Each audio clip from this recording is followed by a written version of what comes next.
So I will speak around 40 minutes. Then you can ask questions if you have. So first of all, I would like to welcome all of you to Dharamsala and especially to my institute, Library of Tibetan Works and Archives.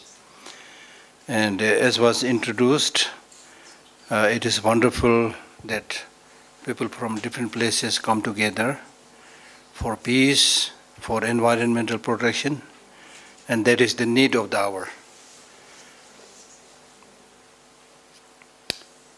We had experienced the very destructive effect of the pandemic, COVID-19, and we have all realized the sameness that when you suffer from a pandemic like COVID-19, or more than that, if we suffer from environmental destruction, then there is no national boundary.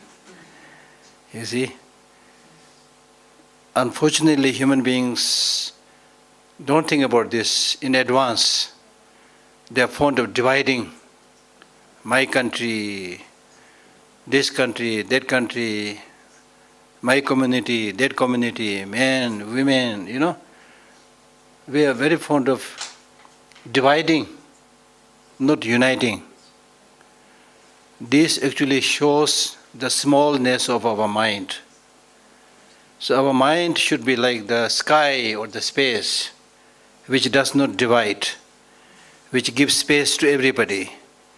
Our mind should be like the sun, which is not biased, which gives light to everybody. Right? So the first thing that I would like to tell you is that we should really learn from nature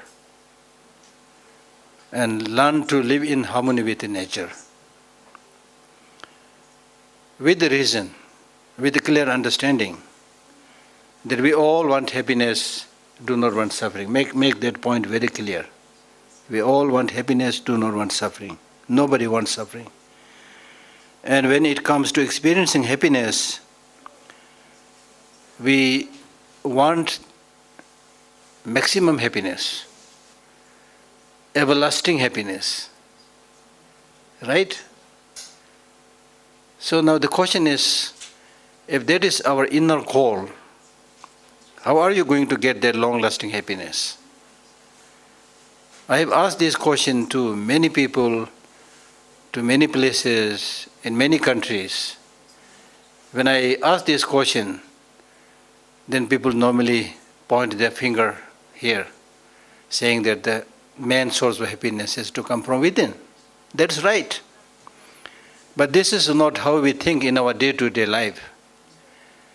In our day-to-day lives running, we think happiness will come from outside. If I have a fancy car, if I have a nice swimming pool, if I have a multi-story building, if I have a lot of friends, relatives around, I will be happy. I mean, there's no problem. If you have that, that is good. But I'm talking about the reliable, long-lasting happiness. The source of that is not from outside. It has to come from within. Even if you are the richest man in the world, if your way of thinking is wrong, if you are mentally unhappy, you will never be happy. You may have boxes and boxes of dollar, banks and banks of dollar indeed, but that is no guarantee that you will be mentally happy.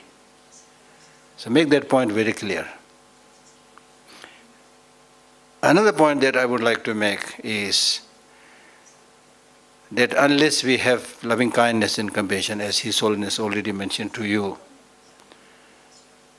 we will not be able to solve any problem. Just through technology, just through science, we will not be able to solve our problem. Right now we have reached a state where we have almost reached at the zenith of scientific and technological progress. But what is going on today in the world? There are so many countries now fighting each other. And because of this show of power by few countries which have the nuclear power, other smaller countries also thinking then I have to have it. Like countries like Japan, because they have seen the destructiveness of Hiroshima and Nagasaki, they almost took an oath saying that we'll never build this kind of destructive weapons. But now they're compelled to build it because of the bullying from the bigger countries. So that is the state. And these destructive nuclear weapons are product of misguided human thinking. We have guided missiles, but misguided mind. That's the problem. In Buddhism, we say, you don't have to kill people, they will die. Right? Right? This is a very simple reason. Normally we don't pay attention to even these small things. And in my talks these days, I have been repeatedly telling people, they look, counting from today, in the next 100 years or so, all this now, 8 billion now, just day before or something, they say it's now 8 billion. Okay? So after 100 years or so, all these 8 billion people on this globe are all dead by natural process.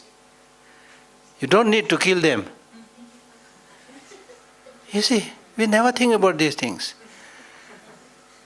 So the desirable thing is that it doesn't matter how long you live, but while you're living, live harmoniously. Enjoy life. Enjoy peace. Enjoy sunshine. Enjoy the forest walk. Whatever, Be happy. You can do that. Right? So therefore, the point that I'm making is, we need to have this clear understanding that reliable, long-lasting happiness has to come from within. Now this is not only taught in Buddhism, it is now repeatedly proved by science also. When they look for a solution to depression, loneliness and so forth, they realize that the mind has to be trained. So gradually they are coming to that point. Because they thought that everything will be solved through the smart pill. But these smart pills, these medicines, they are there to cure your physical illness, not so much of mental illness. Mental illness must be removed through mind training. So that's why Lama Dorje has asked me to explain these 8 verses of training the mind. So that's why I'm saying that how important it is to train the mind. For your mental illness, the only solution, the best solution is training of the mind. The training of the mind is not necessarily in accordance with Buddhism. We are Buddhists, so it's of course wonderful. But even otherwise, train the mind means, as I mentioned right in the beginning, to have a clear understanding of the law of nature and live in harmony with that. Right? And use your human brain. Training the mind also means use your human brain. Don't just, stupidly follow everybody. That's also a big problem today. We are living in the age of information. There's so much information. We are overflooded with information. Then people tend to follow every information. Maybe this is right. Maybe this is right. No. You should know what kind of information you should follow and what kind of information you should reject. And for that you need to use your brain. Because we have this big head, unlike other animals. Human beings have the biggest head relative to the size of the body. And this big head with big brain is for thinking.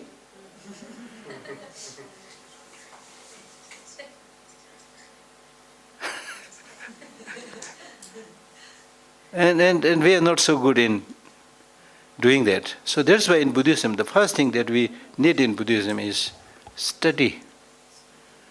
Study. That's why the process of Buddhist study is listening, then thinking, then meditation. First you listen to a teacher, read a book. Then don't take it, for granted. Then you should think. how good this one sounds. Think about it. And then through thinking, you will come to a conclusion. You will be able to develop a conviction. Yes, this looks good, based on what is being taught and based on what I personally think. Then once you have developed this conviction, then you need to make it part of your life. That's the meaning of meditation. Meditation is not just sitting somewhere, closing your eye. It's not a feel-good practice. It's not running away day-to-day business. But it basically means making your mind habituated with those good things that you have learned. Confirm it. Make it part of your life. For example, we talk about compassion. It's easy to study compassion. This is compassion. There are 3-4 types of compassion. This is the meaning of compassion. Compassion is very, very important. That we can read. But then the big thing is, do I have this compassion? Then you realize, I don't have this compassion. Then you make effort to have it. That is the difficult part. So for that we need practice. Some people ask the question, why do you have to do this practice regularly? My answer is, why do you have to eat regularly? Yes, for the body, you have to eat regularly. So similarly, for the poor mind, the mind is also starving. We have to give food for the mind. So food for the mind is spirituality, study, teaching. And mind is an amazing thing. If you know how to handle it properly, it's really amazing thing. You can, and Einstein, for example, he said that I'm able to use my brain maybe 7% or something like that, not more than that. And he said if I'm able to use the mind a little bit more, I can do all kind of miracles. That's absolutely true. But now in Buddhism, miracle is not just being able to fly or open a third eye here, but miracle means if you are able to lessen your anger, that is miracle. Then you will naturally have more smile on your face. Doesn't matter even if you have a broken teeth. Right? Right? So lessening anger, lessening jealousy, lessening selfishness. When you are able to do this, this is miracle. This is miracle. Once I was working in a Tibet house in New Delhi. There was an Indian gentleman who was working in the American Library of Congress. Because of his job, he wanted to get some information about Buddhism and things like that. So he asked me to teach. Then I said, okay, come after the office hour. So we used to sit in the garden. He would ask questions. I explained something. That was many years back. So one day he looked at me and said, since you are a monk and you also be practicing Buddhism, so you must have achieved very high realization. I was dumbfounded with this unexpected question, you see. And then I thought, if when he said, realization, if he means being able to fly or open a third eye, I don't have any of this. But then I thought and then said, as is said in Buddhism, realization means reducing intensity of negative emotions. So in that sense, I have some at least, not much. Then I told him, when you say realization, it means being able to fly and so forth, I don't have. But I do have realization. You also have to say this. Otherwise people might think he is practicing, he is practicing, got nothing. Some people think like that. So it's important, the progress, you need to measure the progress you have achieved also. For example, if you used to be very angry, now that anger is lessened a little bit, that is realization. That's realization. And recognize that as extremely, extremely important. And as an example, I told that Indian gentleman, when I say, for example, one of my realization is I don't intentionally kill people or kill sentient beings, intentionally, right? This may not look so significant, but imagine if we are living in a world where none of these people in the world kills anybody. That is nirvana. That's almost like enlightenment. So it's not a small thing, it's a really big thing. It's a big thing. And imagine nobody steals. You see? So these things, on our individual basis, we need to recognize those things. That's very, very important. Otherwise, you always think, until I achieve nirvana, until I achieve enlightenment, I am not going to achieve anything. Then that is very discouraging. Because nirvana is not easy. Enlightenment is not easy. But having said that, when you, for example, have reduced the intensity of negative emotion like anger a little bit, you are almost like getting a little bit glimpse of nirvana. Nirvana is complete state of cessation of anger, jealousy, so forth. You have not reached that state, but you have reduced a little bit. So you are closer to nirvana in that sense. So you need to measure in that way. Because the process of measuring the inner development is through this way. It is not like, working 1 month and then at the end of the month you get the cash, physical. It's not physical thing. So sometimes people think, oh, I'm not making any development. So don't think that. You are making development, I'm sure. Once there was a Western nun who came to see me some years back. He said, Geshe, I have been living in Dharamsala for many, many years and I'm not making any progress. What should I do? I said, go back to your country. I said, go back to your country. That looked a little bit blunt, right? But anyway, it's not because I said what I said, but she anyway went back. Then after, I don't know how long, she came back and came to see me. And she said, Geshe, thank you. I said, for what? She said, when I came to see you and asked this question, you said, go back to your country. I could not understand it. I thought it was a little bit blunt, but now I realize. Then I said, explain. Then she said, when she went back to her country, people are doing so many stupid things. And she was able to see this very clearly. Why this person is doing this? Why this person is doing this? And she really realized that how much improvement she has made. That is the thing. That's the thing. That's the difference between getting that exposure to teaching and not getting exposure to teaching or any kind of knowledge. It's a big difference. Okay, so we don't have much time. So mind training basically means cultivating bodhicitta. Mind training means training towards development of bodhicitta. You know bodhicitta. All of you know bodhicitta. Bodhicitta, roughly translated, is a wish to become Buddha for the benefit of all sentient beings. Wish to become Buddha, oneself wishing to become Buddha for the benefit of all sentient beings. Why one wants to become Buddha? Because that is the highest state of happiness. And we all agreed that I want the greatest happiness. The greatest happiness is there when you become completely enlightened and become a Buddha.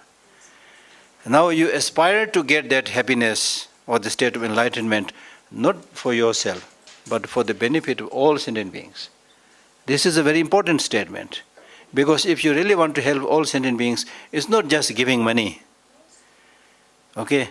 Giving clothes, giving money, things that we ordinarily do. It's good, but that's not the solution.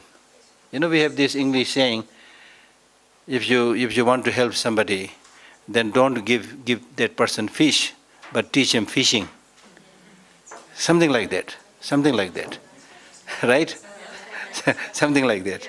So education is a key thing. Education is key thing. So, and particularly these days, according to some of the recent researchers, they say that today the world is facing mental health crisis, which is true, right? This is according to research. Mental health crisis, especially among young people. Among young people also, especially between the age 18 to 20. Mental health crisis. Now the important thing here we need to realize is that when you grow up, get the so-called schooling and so-called education, unfortunately the basic goodness is lost. When the child is very young, there is a basic purity, basic goodness. They don't make any differentiation between this country, that country. So long as you can play together, they are very nice. Fight also, okay, fight few minutes, then play together. They never mention ill will, things like that. But when they grow up, then in the school, and society, they see things, then they become more selfish. So that is clearly noticed. So therefore, what we really need in today's education is not just literacy, reading, writing, mathematics, but teaching of the heart. Teaching of the heart. So that is why His Holiness the Dalai Lama is working very hard. And now we are promoting this secular ethics all over the world. Curriculums are ready. Many universities have taken, schools have taken that and they're teaching. Because, of course, for the Buddhists, we have very good teaching in Buddhism. But when we talk about the whole world, we are talking about those people who believe in a religion. We are talking about those people who don't believe in religion. We are also talking about those people who are against religion. So even if you are somebody who doesn't believe in religion, it's okay, it's your choice. Even if you are anti-religion, it's your choice. But if you don't have this basic goodness, you cannot survive. So that part we need to teach to everybody. Then if you're Buddhist, then of course you can build on that also. Go deeper on the spiritual path, things like that. So therefore mind training from that perspective is extremely important, extremely important. Now to give this training, we need to have a clear cognizance and understanding of the reality of all sentient beings, especially human beings. As I already mentioned, we are all going to die. I'm not making it up. If you go through the pages of all the past history, the greatest of the kings and the, army generals and the medical doctors or famous religious teachers, nobody has lived forever. They are all gone. That's reality. Now why we have to understand this reality? They need to understand this reality is if you have a very clear conviction of that reality, then it doesn't make any sense to make any discrimination. It doesn't make any sense to try to kill each other. It doesn't make any sense to bully each other. It doesn't make any sense to create more suffering on other people who are already suffering. No need to kill people who are already dying. Stupid. So I always give the example of, for example, a group of people traveling in a boat in a turbulent sea. When the sea becomes turbulent, and few people are there from different nationalities, when the boat becomes turbulent, they will forget the nationality. They will forget, because now they have to face this challenge, this difficulty, and save their life. This is the most important thing. It doesn't matter what passport you carry, right? So this is a smaller example. So on a larger scale, we are like those group of people traveling in the same turbulent sea, right? So therefore, with this kind of understanding, we need to train our mind. So as I already said, training the mind basically means cultivating bodhicitta, the greatest of all the minds, the wish to become Buddha for the benefit of all sentient beings. All sentient beings means including your enemies. For the Tibetans, including the Chinese leaders. You see? And that is not only practice of generosity to be good to others, it's good for you. It's good for you also. So that's why His Holiness the Dalai Lama always says, if you want to be selfish, be wisely selfish. Our usual way of being selfish is stupid way of being selfish. The stupid way of being selfish is you think just about yourself, forget completely others. All right? So therefore, now let me read the text. May I always cherish all beings with the resolve to accomplish for them the highest good that is more precious than any wish-fulfilling jewel. May I always cherish. I mean, look at the word. Always, not one day. Not while you are in the Dharamsala. Okay.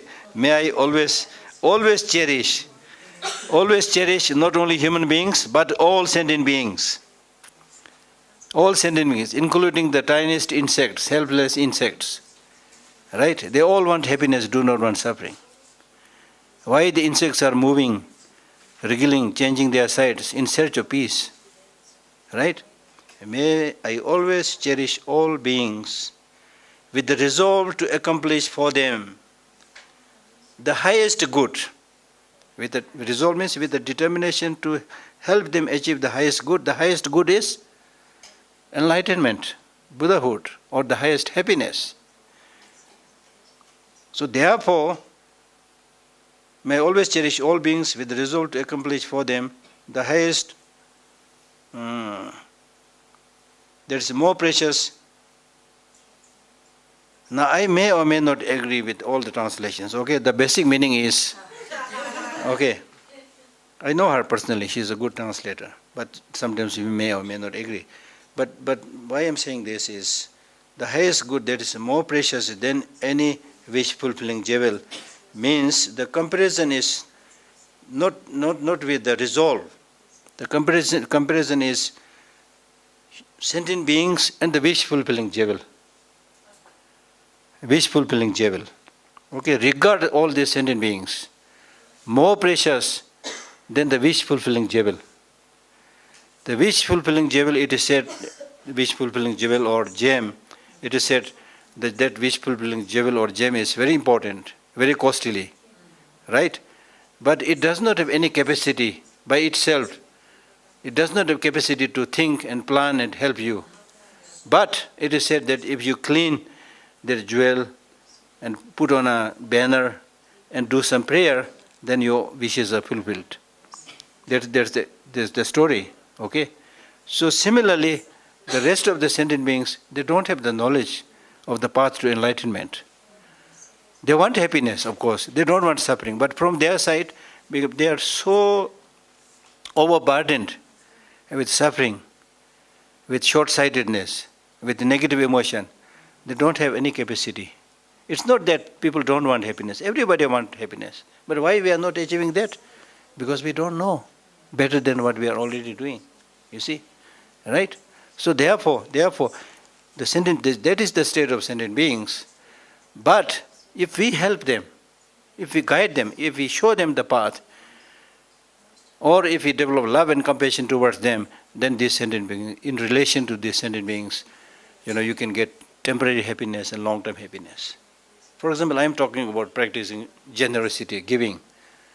You can't practice generosity giving $1 to a rock, right? It's only in relation to human beings.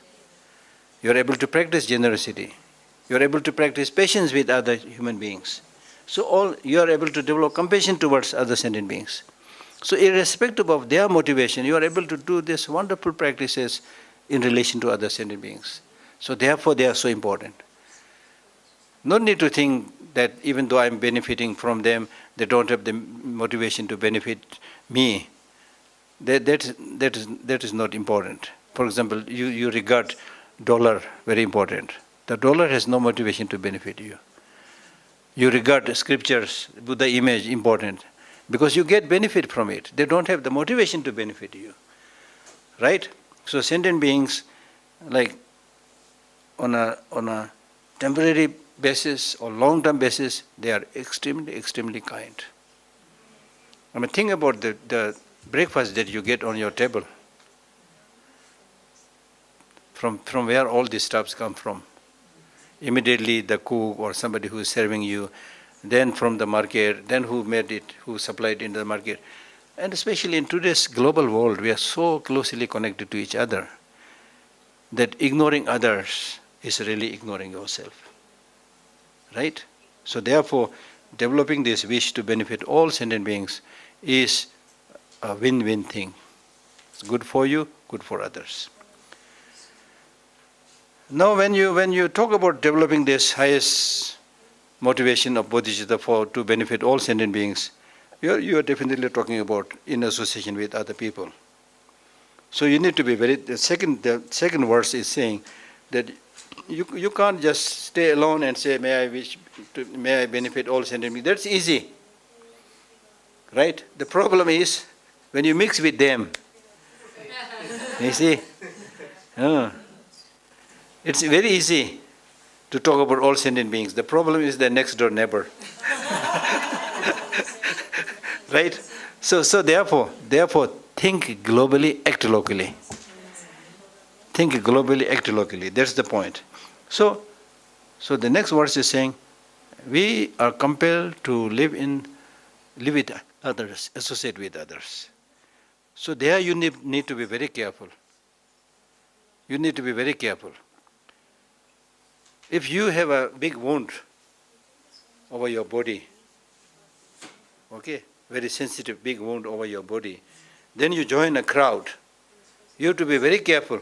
Make sure that nobody touches your wound, your festering wound, right? Similarly, we have the wound of negative emotions. We are very sensitive. We are not Buddha, we are not enlightened. Our emotions are very volatile, easy to erupt. So with the slight provocation coming from the living environment, you might carry it away. In the morning you might have been thinking about not to get angry, but here you are, when you mix with people. So therefore it says, whenever I am in the company of others, may I regard myself as inferior to all, and from the depths of my heart, cherish others as supreme. So this basically means always practice humility. Don't never become arrogant. In English we have a saying, pride goeth before a fall. Right? When you are proud, then your pride goes away when you fall. Right? When you don't fall, you always think, I'm somebody. Especially if you have some money, I'm a rich person. If you have some knowledge, I'm very educated. These people know nothing, See, look, they're listening to me. I'm so enlightened, I'm teaching them. See, I'm sitting on a higher platform. You might get arrogant, you see. So that's why in the Buddhist tradition, when a teacher gives a proper teaching, they sit on the throne. Before sitting on the throne, they will do 3 times prostration. And then they will also snap their finger. So their prostration is to show humility. And then snapping finger means impermanence. Don't get arrogant. You are transient. You are impermanent. So with this kind of motivation, then you teach, right? So therefore, whenever I am in the company of others, may I regard myself as inferior to others. You see, for example, this person, maybe her English is maybe not so good as me, but her French may be much better than me. You see, so everyone has different talent, different qualities. You see, right?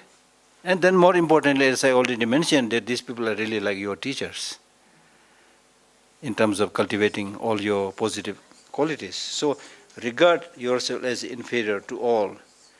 And not just for show, but from the depth of my heart, cherish others as supreme. Why? Because you are able to become enlightened, become Buddha, because of these sentient beings. You are able to develop love, compassion, patience, and so forth because of these sentient beings. Right? So therefore in Buddhism we use this beautiful phrase, all mother sentient beings. All mother sentient beings. Right? Right? All mother sentient beings. Mensa kungme densai. There's a Tibetan saying, Mensa kungme densai. If you observe a lower status, that is actually the step for success, for growth.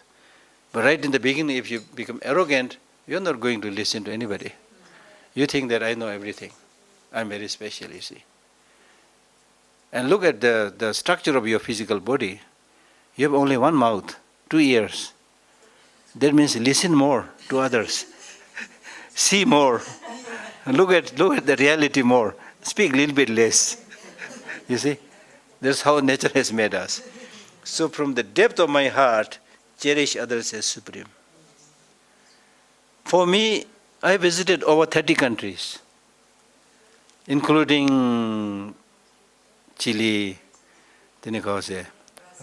Brazil, Costa Rica, unfortunately not. plan to go there. I heard about this. I heard about this. Lot of praise about this. The Switzerland. His Holiness said, Costa Rica is zone of peace.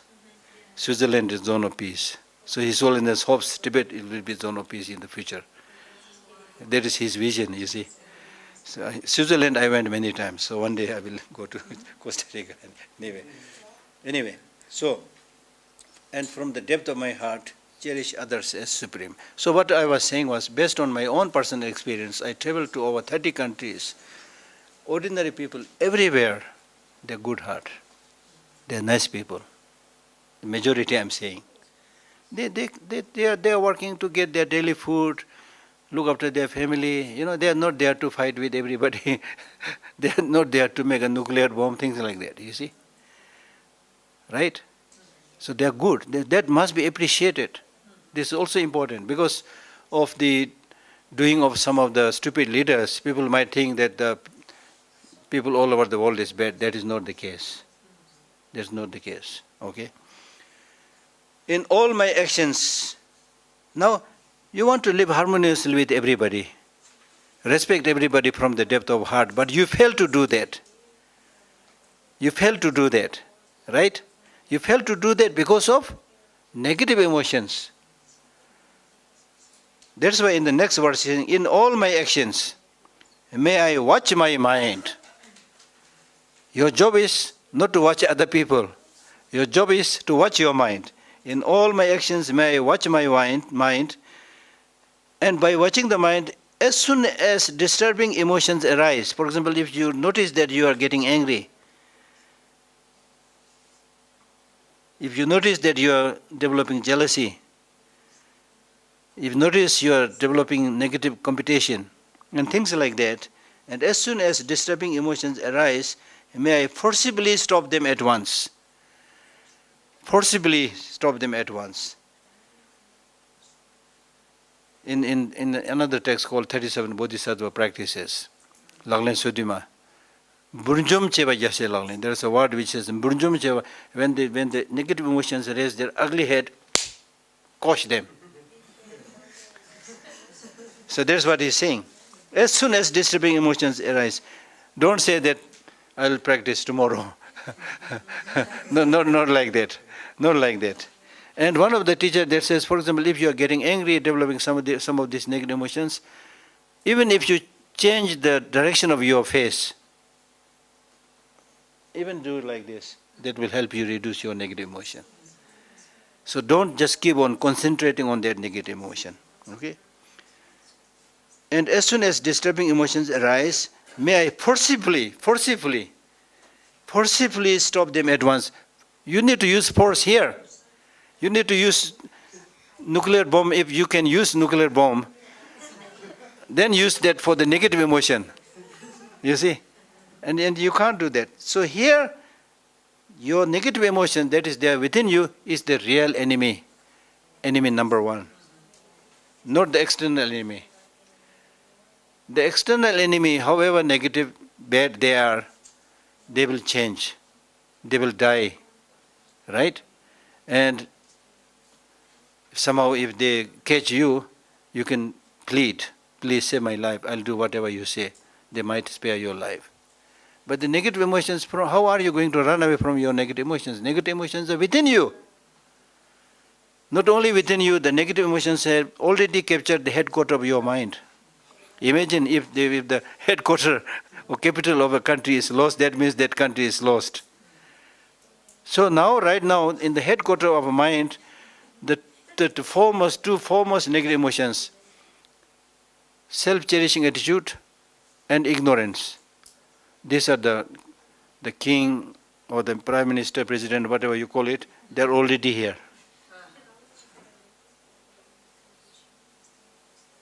They're already here. They have already captured our mind.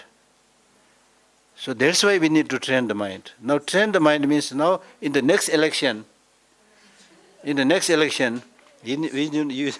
to dethrone these two and enthrone bodhicitta and wisdom, understanding emptiness.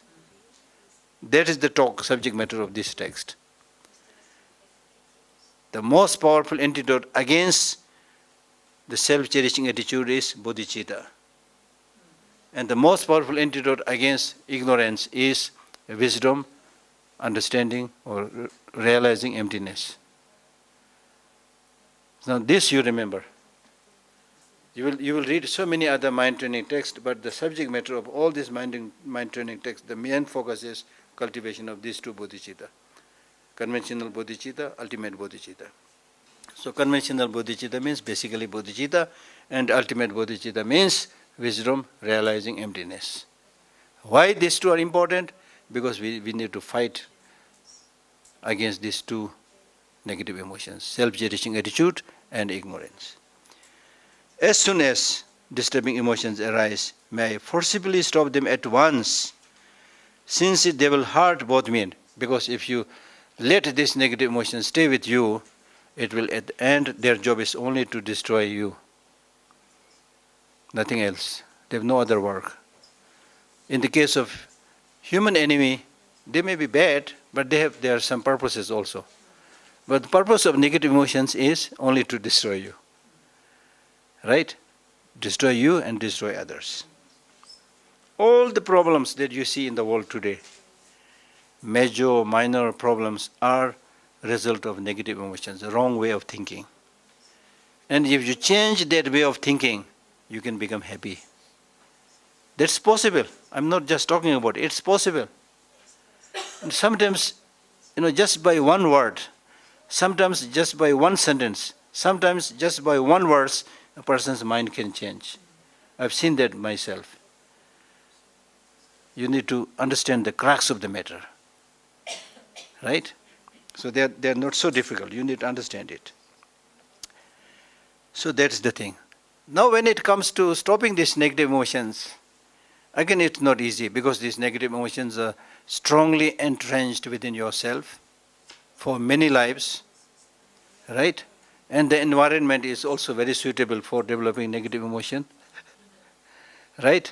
Anger, jealousy, hatred, if there is anger, if there is jealousy, if there is sex, then the world looks colorful. That's what we see in any movie, made in Brazil, made in America, made in India, anywhere. If you see a movie, the main theme is sex and violence. That's depiction of our life. If these two are there, life is colorful. If these two are not there, become a monk. Oh. Some people ask me, Geshe, you live alone? Yes, I do. Are you okay? Are you happy? I said, yes, I'm happy. And then there was one lady I remember. She actually chased me and said, Geshe, are you really happy? So that's how people think, you see. That's how people think. Yes, it is true. With violence and sex, it looks colorful, but it is like too much ups and downs. That's also what you see in the movie. The ending, lot of problems, right? But if you are less with violence, less with the sex, it may not be that colorful, but it's stable, you see.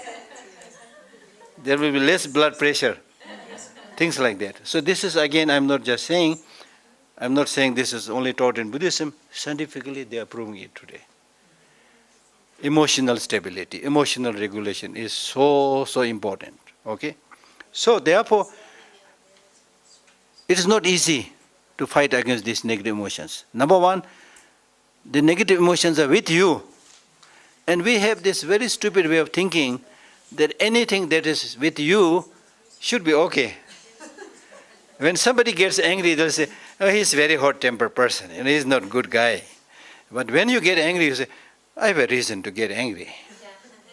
You see? So that way we try to justify our wrongdoings, our negative trends, our negative habits. So we should not do that. We should not support negative emotions. But it's not easy, as he said in the verse 4. But you want to be very good, and then you are in the company of nice people, it looks like you are successful, right? When you are alone, very successful. Seems to be very successful because nobody is bothering. But when you are with many good people, also seems to be successful because they are good. But the taste of the pudding is when you taste it. So when you mix with bad people, angry people, sad people, then you forget all these practices. You ignore them, you see.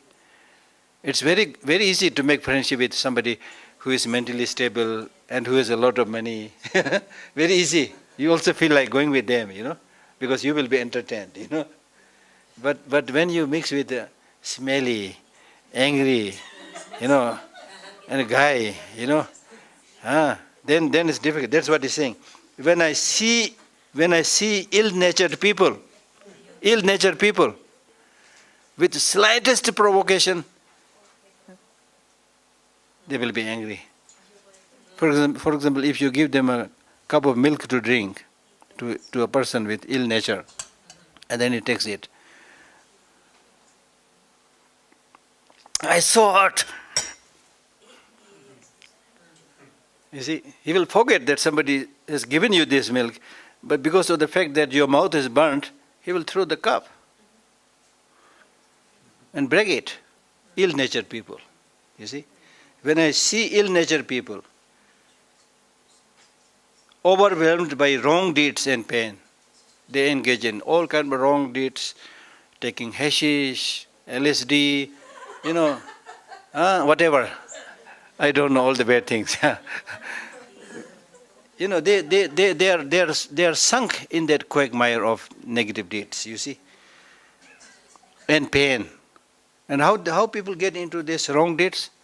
Because, I'm telling you, because people, just to experience 5 minutes pleasure, they forget 10 years happiness that is to come. Right? We forget the possibilities of 10 years happiness for 5 minutes pleasure. Get drunk or whatever. There's the thing. By wrong deeds and pain, may I cherish them as something rare. So therefore, if you really want to train, His Holiness spoke about compassion to you, and His Holiness might have said this to you also. In good times, it's very easy to practice compassion.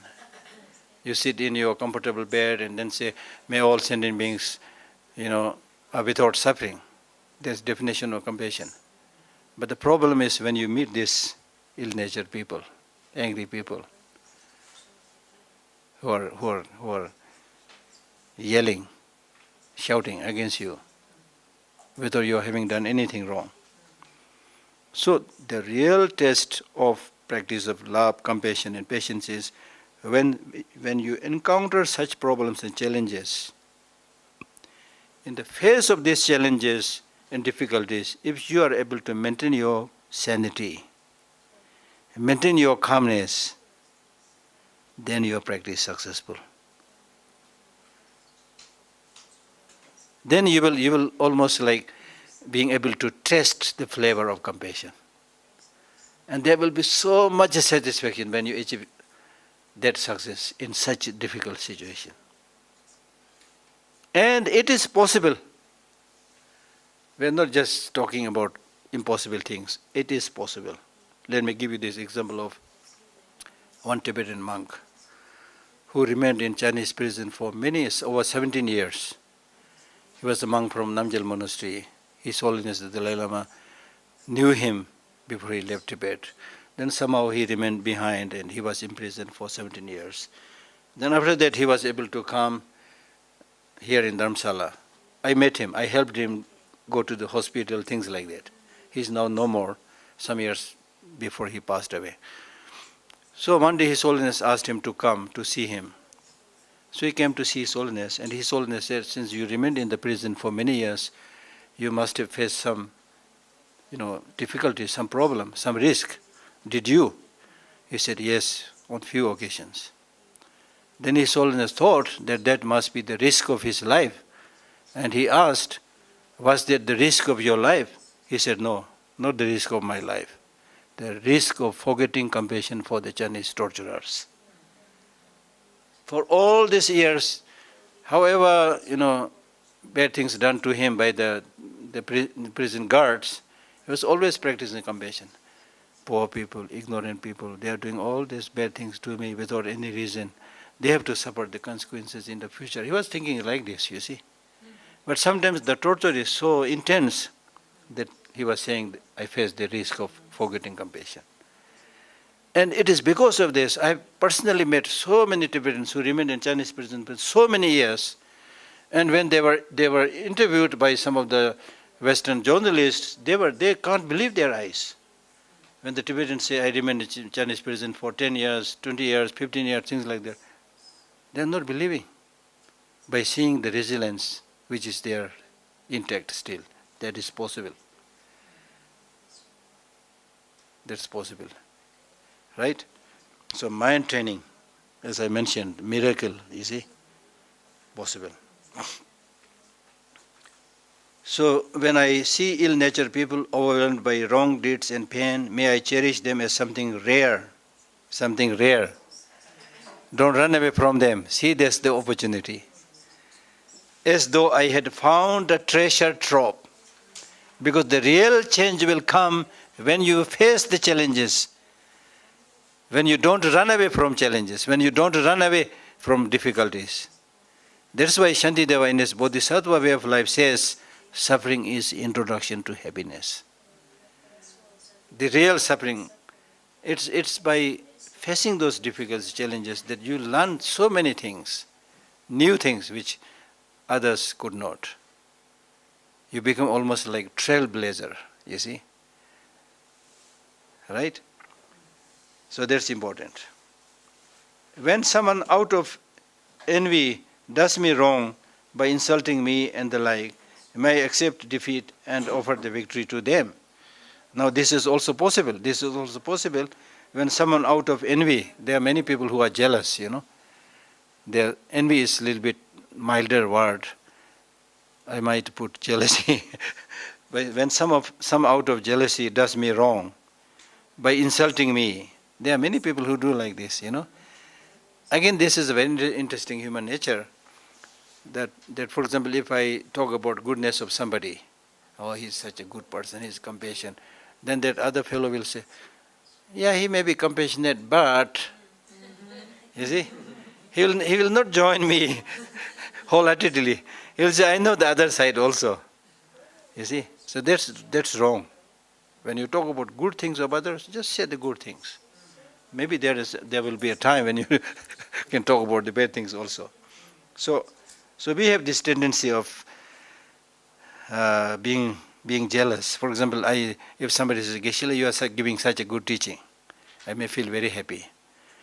Then when I hear the same thing, or some other Geshe is giving very good teaching, I may not feel a little bit happy. Oh, there's another one who is equally good or even better than me. You see, there's jealousy. Stupid. For example, if your neighbor has bought a beautiful Mercedes car, you get jealous. Just being jealous, Mercedes car will not come to you. You're only torturing yourself, right? So all these negative emotions, when you develop these negative emotions, you are the first victim. We need to realize this. For example, when I get angry, then normally we think that I'm getting angry to do something for that other person. Right? For example, if I get angry here with the Chinese leaders, they will have no idea what I'm doing here. They may be enjoying their life, but I'm suffering here because of development of negative emotion by myself. Right? So therefore, when someone out of envy does me wrong by insulting me and the like, may I accept defeat and offer the victory to them. Then you should say, okay. Loss. If there is a place to prove the point, you can prove it. Otherwise, just remain silent. Remain silent, right? And also, for a good practitioner, when other people highlight your fault, for example, if they say something bad about you, which you have that bad habit, then that person is a great teacher. Because what does the teacher do? Teacher show you highlight your fault, and then the teacher tells you not to engage in these bad habits. That's exactly what that jealous person or the person who doesn't like you is doing the same thing. So regard him as a teacher. But if that person is saying something of your fault which you have not done anything, then no need to worry, because you have not done anything. It's job of people always saying something, you see. It's people's job to say something. If I'm sitting here, people will come and say, Geshe-la, why are you sitting there? Get up. If I get up, then they'll say, Geshe-la, why are you standing? Sit down. I mean, this is the people's way, you see. So don't worry too much about that. Don't worry too much about that. The important point is, you should not compare yourself to others. Compare today's yourself to yesterday's yourself. Compare yourself. Okay? Whether you are becoming better or not better, like that, not other people.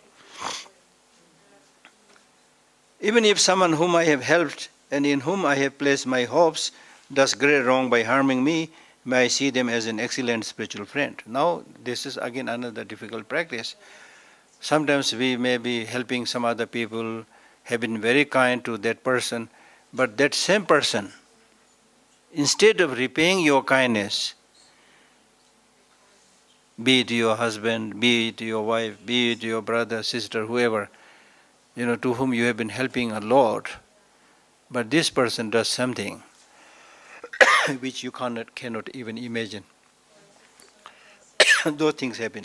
Even if someone whom I have helped and in whom I have placed many hopes, right? Parents, they have a lot of hopes to their children. Husband has a hope to the wife, wife has hope to the husband, things like that. So for a practitioner, the most important thing is first, don't have hope from anybody.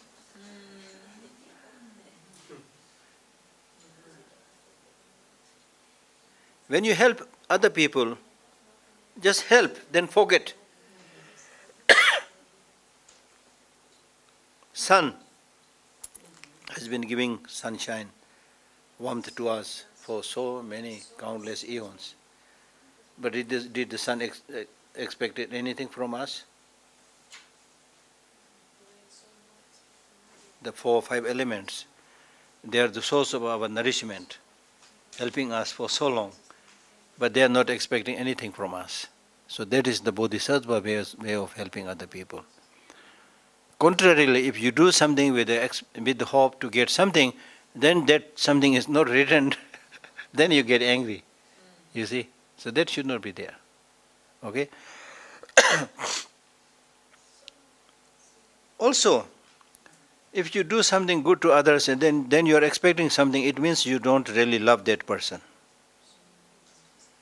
If you have genuine love, for example, mother's love to their kids, the mother will do everything she can to the kids, but hardly expecting anything in return, because there's better love, right? Better love. There is a story of a teacher who had given so many teachings to many people, and he says that I've given so many teachings to so many people, but I never expected even a thank you, because there is no sentient being who is not suffering. I mean, see. And instead of expecting anything, you should be grateful that I got this opportunity to talk about Dharma, to share Dharma because of the interest of these people. You should not be grateful to me, I should be grateful to you also. Right? Like that. So this is the way of thinking. Even if someone whom I have helped and in whom I have placed my hopes does great wrong, not necessarily that person is enjoying, but because of ignorance. When you are ignorant, not only you will do wrong things to other people, you also commit suicide. When you are ignorant, you do many stupid things. So don't get surprised if they do bad things against you. Right? May I see them as an excellent spiritual friend, because it is from these people that you are able to learn. In brief, now he is gradually summarizing. In brief, directly or indirectly, May I give all help and joy to my mothers, and may I take all their harm and pain secretly upon myself. So in short, the essence of my mind training, the essence of my spiritual practice is to always see how can I directly or indirectly benefit other people and make them happy. Make them happy. And don't expect anything in return. Don't try to take the credit, right? They are your mother. For example, you can easily imagine a mother who has been very, very kind to you. Okay? She looked after you, she brought you up, then she sent you to the school. Now you finish your university and all those things. You have a very good job. You are very successful. You have a lot of money. But the mother is now very old. She is unable to take care of herself and things like that. Then at that situation, if the son or the daughter is a good one, then it is the responsibility of the son and the daughter to look after that mother and show more compassion than when she was strong and healthy. When she was strong and healthy, even if you don't help, it's okay. She can take care of herself.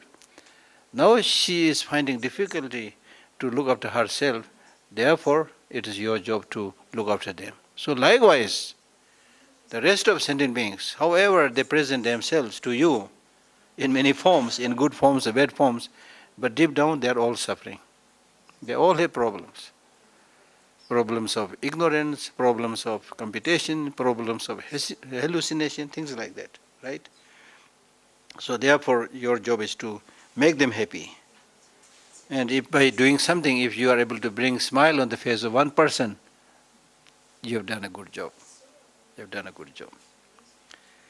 And may I take all their harm and pain secretly upon yourself. Secretly upon yourself means that don't make a big announcement about it, that I'm doing this, doing that, I'm helping everybody, things like that, and because of this and people I'm suffering this. Don't say that. Just secretly.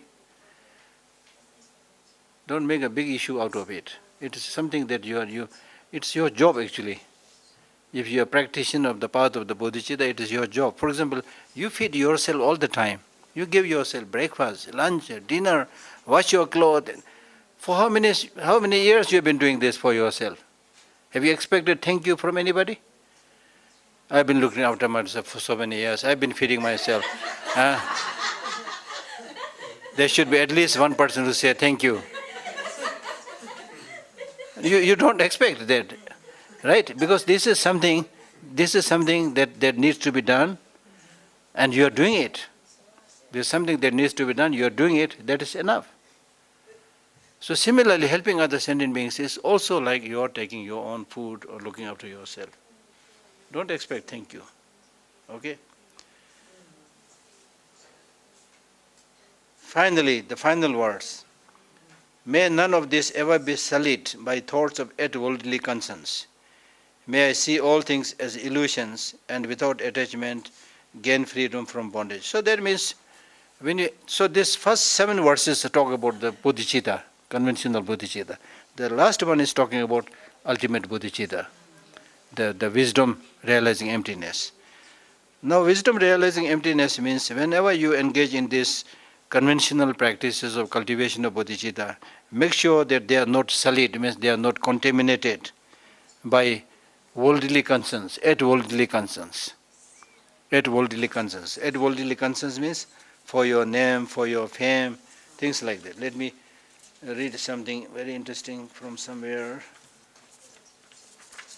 For example, in today's language, in Buddhism we sometimes hear reference to the 8 worldly concerns, which from the basis on which we mostly live our lives. Okay? These 8 comprise 4 pairs of polar opposites. Our actions are motivated by the wish for pleasure, wish for gain, wish for praise and fame, and the avoidance of suffering, loss, criticism, and disrepute. These are 8 worldly concerns. The 8 comprise 4 pairs of polar opposites. Our actions are motivated by the wish for pleasure, for gain, for praise and fame, and the avoidance of suffering, loss, criticism, and disrepute. Disrepute. Especially in today's language.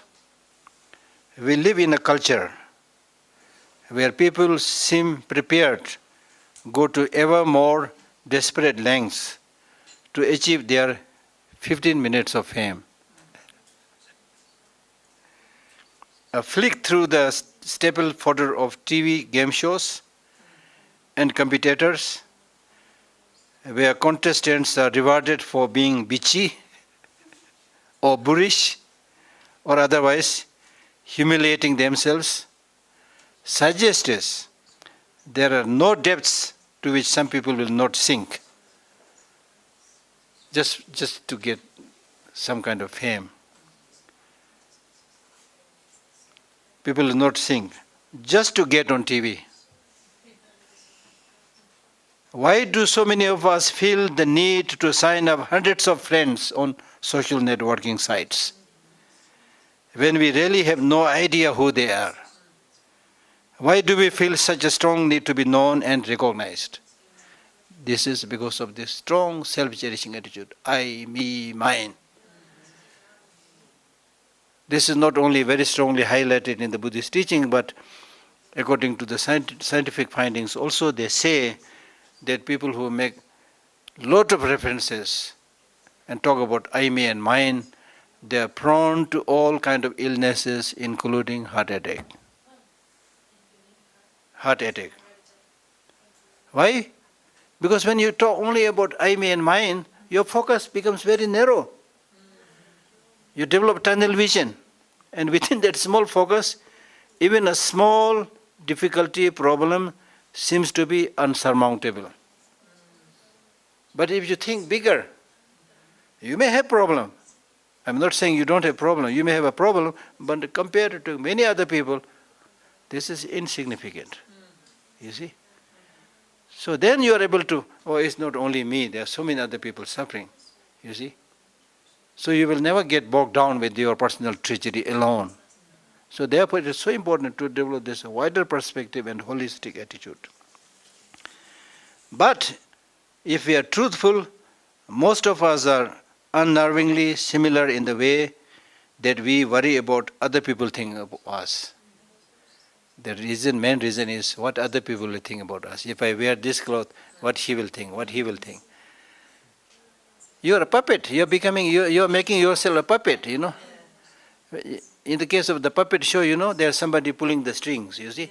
Then accordingly you dance. So the Buddhist teaching is saying, don't become a puppet. You choose your life.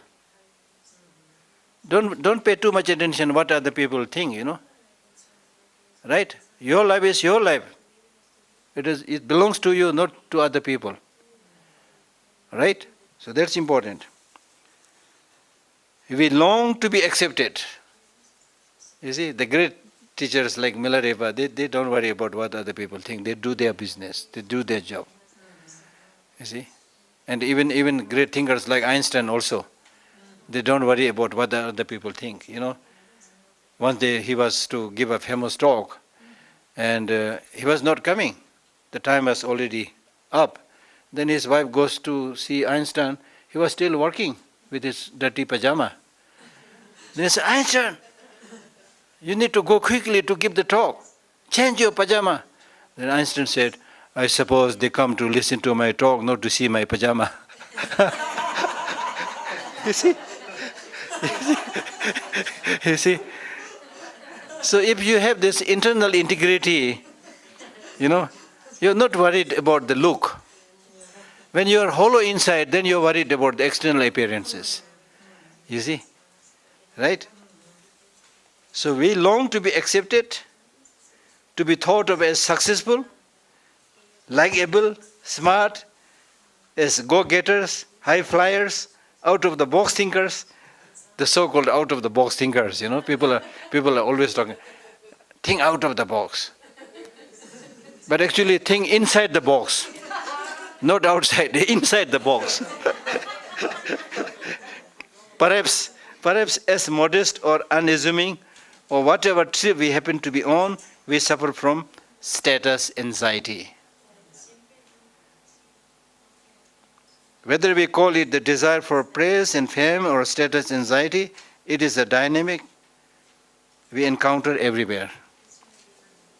And of course, the way we project ourselves through the clothes, jewelry, sunglasses, and shoes that we wear, the hairstyle we adopt, and the makeup and surgical enhancements we chooses is very often dominated by the wish for others to think of us in a particular way. You see, so it's all external. Hardly anybody thinks what I really think, You're only worried about the external looks, appearances, what you do. So in terms of Buddhist practice also, that's why in Buddhist practice also, we need to practice physically, verbally, mentally. But you'll find people always go for these first two practices. Physical practice, which is doing some prostration, going around the temple. Then verbal practice, chanting, doing some prayer. Mental practice, not many people. Meditation, not many people. Mindfulness, not many people. Because you want to do something which other people see. You see? That's the human way. You see? But we need to realize that Buddhism is not a show business. It's not for show. It's for your transformation. Okay? Therefore, Shantideva makes exactly this point, underlining how praise and approval fuel our experience of samsara then, going on. In typically counterintuitive style, to explain why we should be thankful to those who criticize us. And he says, praise and so forth distract me, and also undermine my disillusion with cyclic existence. I start to envy those who have good qualities, and all the very best is destroyed. So with this concern for the eight worldly concerns, you destroy everything that is good in you. So when you do your practice, do it sincerely, not do it for fame, name, whether people are criticizing you or not criticizing it, just do the job. With the understanding that may I see all things as illusions, that's the point. If somebody praises you, don't get too excited because there are others who are saying bad things about you. If some people are saying bad things about you, don't get too dejected because there are people who are saying good things about you. And especially if you see everything from the parlance of the ultimate reality, the shunyata, there's nothing to gain, nothing to lose. Nothing to gain, nothing to lose. We don't understand this, right? Nothing to gain, nothing to lose. Everything is like an illusion. To an unexamining mind, I'm right now here talking, right? But you examine carefully this so-called Geshe Lhakdor, where is he? What you see is his body, not him. Right? And his mind is also not him. So where is Geshe Lhakdor? Just a designation. I call this microphone, right? So if I say I'm now speaking through the microphone, you will understand it. Now if I say, now I'm going to speak through the elephant, you will all be shocked and then think, oh, Geshe Lhakdor must be now, his mind has gone out, something like that. But look at this. Why can I call this microphone not elephant? Just designation. We put a name and we agreed it. That's all, nothing more than that. There's nothing called microphone existing from its own side without depending on anything. So similarly, in the world of external and the permanent and impermanent phenomena, there is nothing that has inherent existence. Everything comes by coming many things together, then we give a designation. So once you realize this, why you get so obsessive with this thing called person? But that does not mean to say that you are not there. You are there based on the designation. the mere I. And that designation functions. Right? So apart from this capacity to function based on designation, if you try to pinpoint and search and find that person, you will not find it. This is a very important, finding in the Buddhist teaching, Buddha's teaching. Not only that, many scientists and philosophers in the West, they also ask this question about who is this thing called I? Exactly like what the Buddhist masters have found, the scientists and the Western philosophers also could not find the I which is existing from its own side.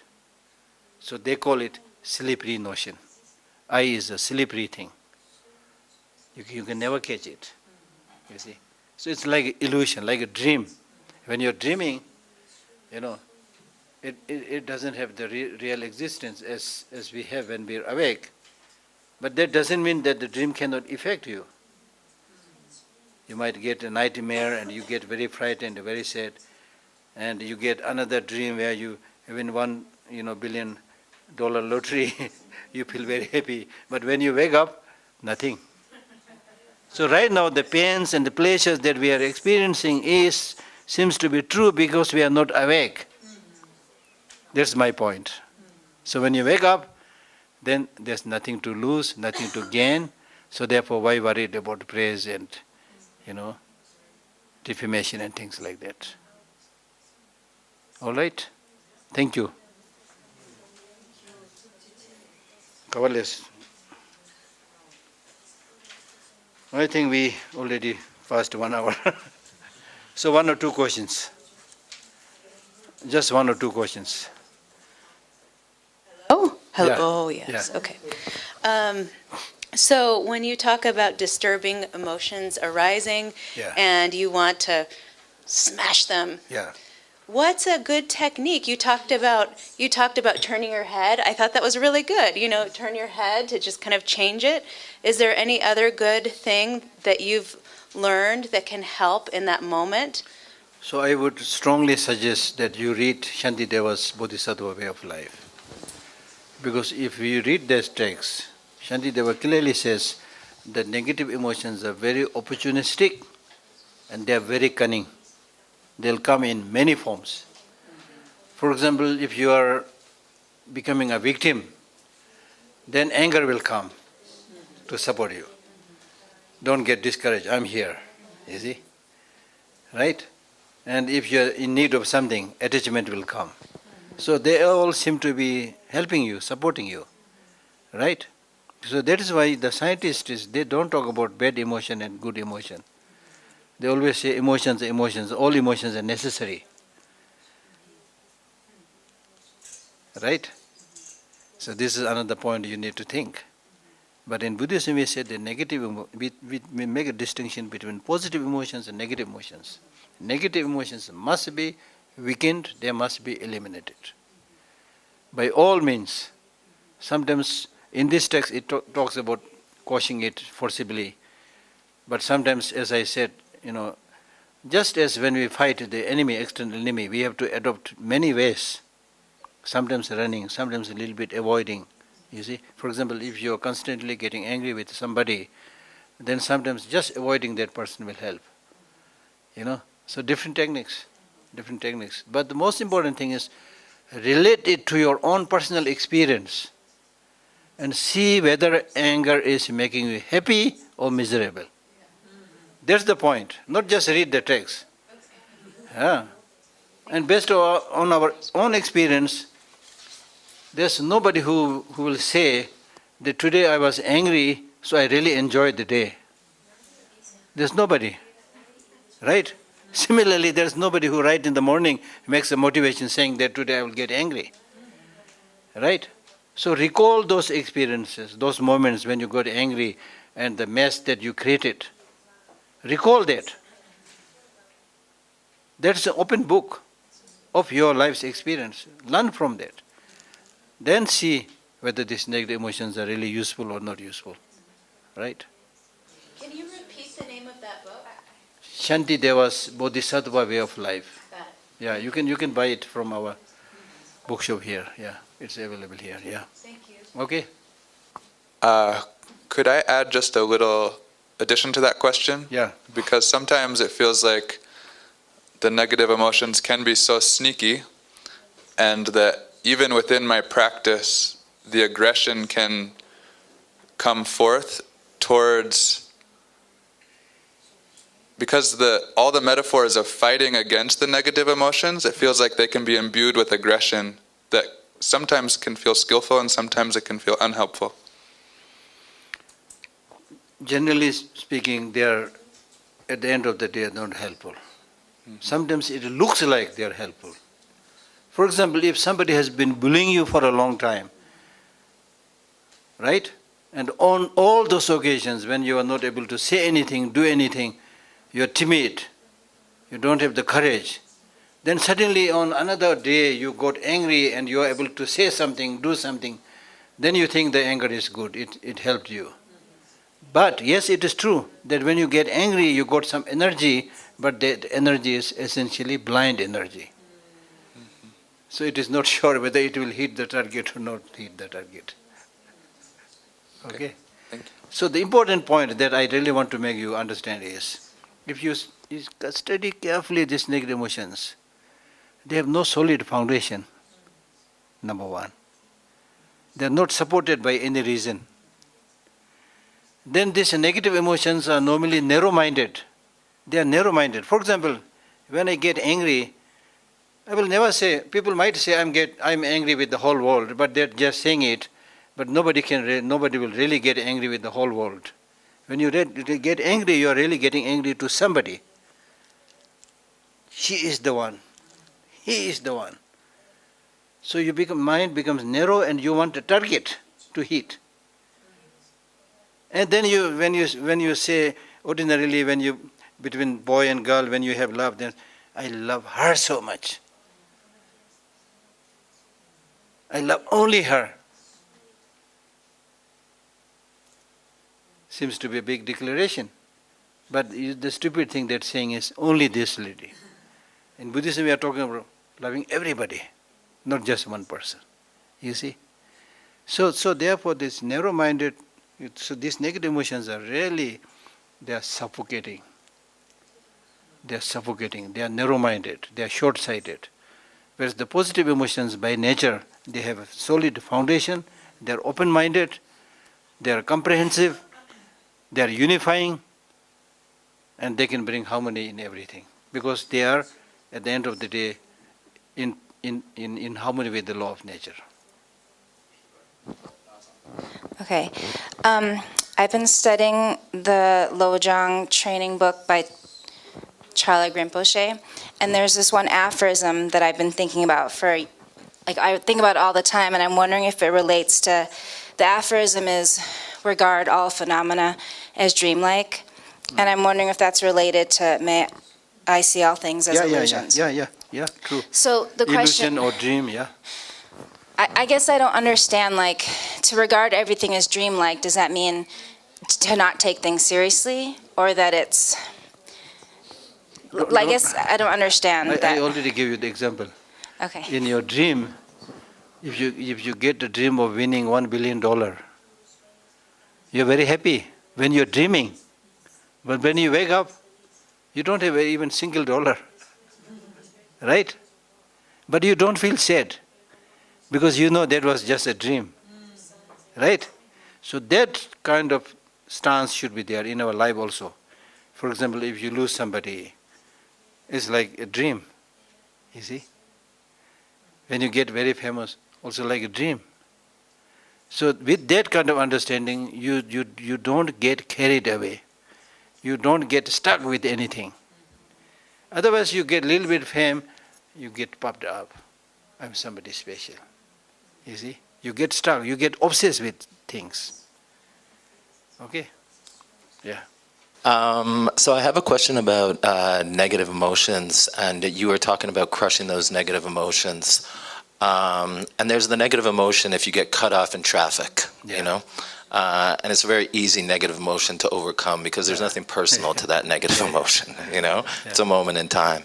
And then there are negative emotions that can end up causing looping in our mind, you know? A negative emotion that's tied to cognitive trauma or a karmic imprint or somebody doing something personal to you, a death.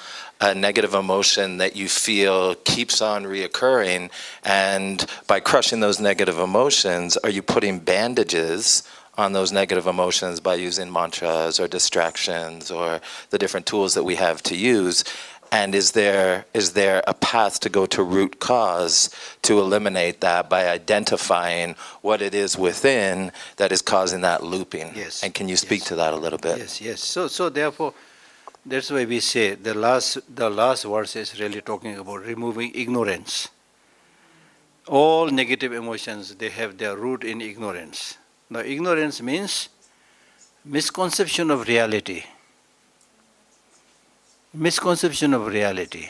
Reality may be something else, but you have misconceived the reality. And because of this misconception, you will get fear, a lot of suffering. For example, the clearest example is, I'll tell you a story. In ancient India, there was a teacher who, by the side of the river bank, he gave some teaching. And then at the end of the teaching, he calls one of the students and he says, take this book and put it on the table where I sleep. Then he says, yes, sir. He takes the book and comes back frightened by saying, sir, I cannot go there because there is a snake lying at the foot of your table. Then the teacher says, okay, no problem, I'll give you some mantra, as you were saying, mantra. Chant this mantra and then the snake will run away. Okay, then he went there with the book, chanting the mantra, Om Mani Padme Hum, whatever. Still he sees the snake.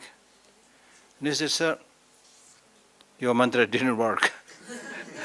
The snake is still there. He said, then take this lamp, light.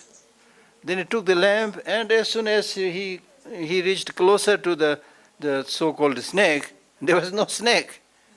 It was a coil of rope, you see, because of differences in light and things like that. He could not see things properly, and because of the shape and the style, he thought there is a snake.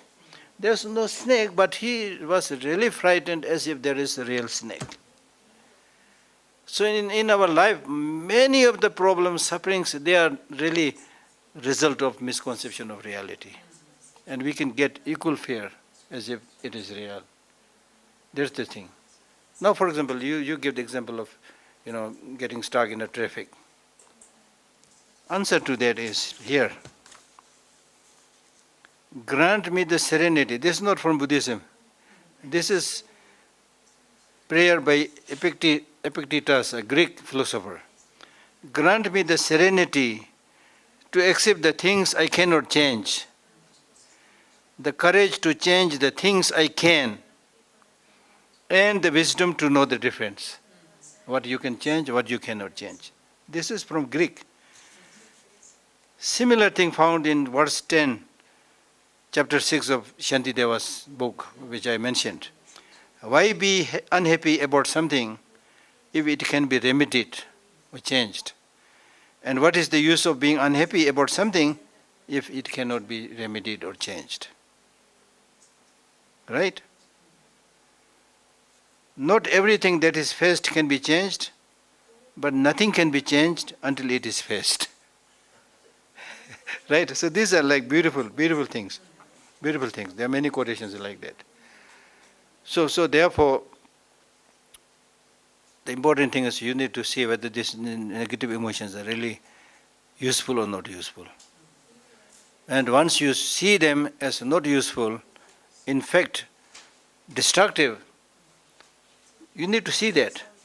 Then you will develop this wish to distance yourself from the negative emotions or discourage it. Like, for example, why we take medicine and don't take poison? Because you know poison is destructive. So like that, we need to know each of these negative emotions, how destructive they are. Then we'll be able to distance it. Of course, not easy. It takes time, but possible, yes. Yeah. So that's good news. Possible, yeah. Okay.